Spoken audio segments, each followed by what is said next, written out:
नमस्कार, मी कृपा Sapkal. News uncut मध्ये आपलं स्वागत. पाहूया टॉप 15 घडामोडी. पंतप्रधान नरेंद्र मोदी यांना ऑर्डर ऑफ ड्यूक गॅल्पो या भूतानच्या सर्वोच्च नागरी पुरस्काराने शुक्रवारी गौरवण्यात आलं. हा सन्मान प्राप्त करणारे ते पहिले परदेशी पंतप्रधान ठरलेत. भूतानचे राजे जिग्मे वांगचुक यांच्या हस्ते मोदी यांना ऑर्डर ऑफ ड्यूक गॅल्पोने गौरवण्यात आलं. मोदी यांनी हा सन्मान 140 कोटी भारतीयांना समर्पित केलाय.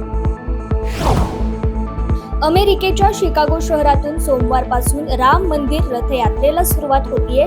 60 दिवस चालणाऱ्या या यात्रेदरम्यान 48 राज्यांमधून 12,874 किलोमीटरचा प्रवास करण्यात येणार आहे. या यात्रेदरम्यान अमेरिकेतील 851 तर कॅनडातील 150 मंदिरांना भेट दिली जाणार आहे. अमेरिकेच्या विश्व हिंदू परिषदेतर्फे या रथयात्रेचे आयोजन करण्यात आलंय.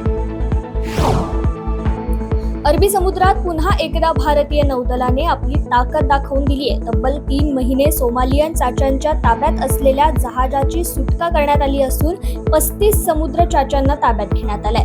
INS कोलकाता युद्धनौकेवरून 40 तासांची मोहीम नौदलाने राबवली होती. त्यात नौदलाला मोठे यश आलंय. या मोहिमेत जहाजावरील 17 जणांचीही सुखरूप सुटका करण्यात आली आहे.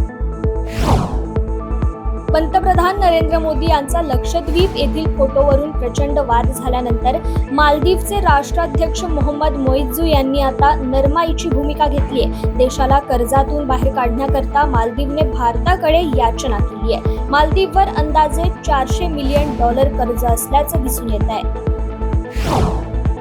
अमेरिकेत 62 वर्षे वयाच्या एका रुग्णाच्या शरीरात जनुकीय सुधारणा केलेली डुकराची किडनी प्रत्यारोपित करण्यात आली आहे. अशा प्रकारचे हे पहिलेच प्रत्यारोपण आहे.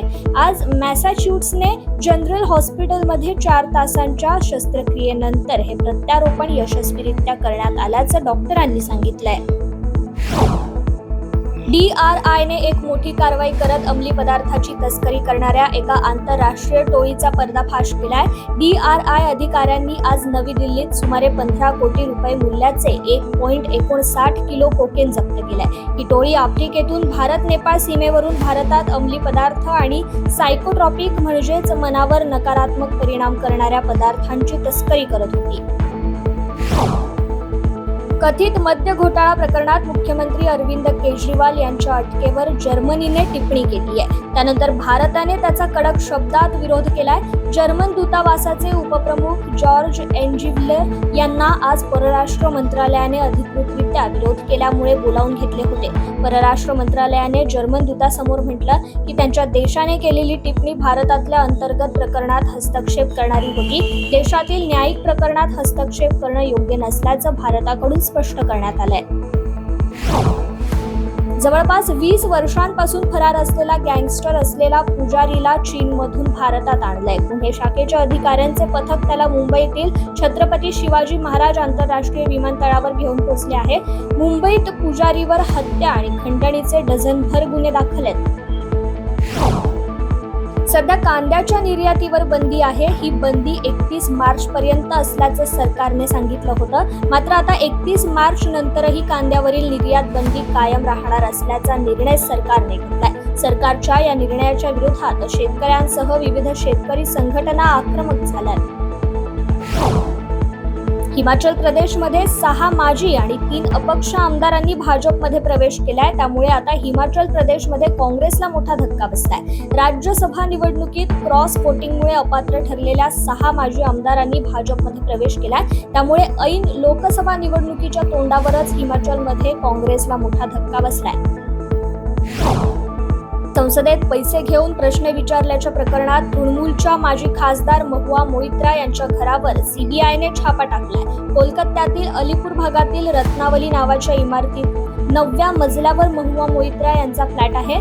इथे CBIने छापा टाकला असून मोइत्रांशी संबंधित कोलकात्यातील इतर ठिकाणीही तपासणी सुरू आहे.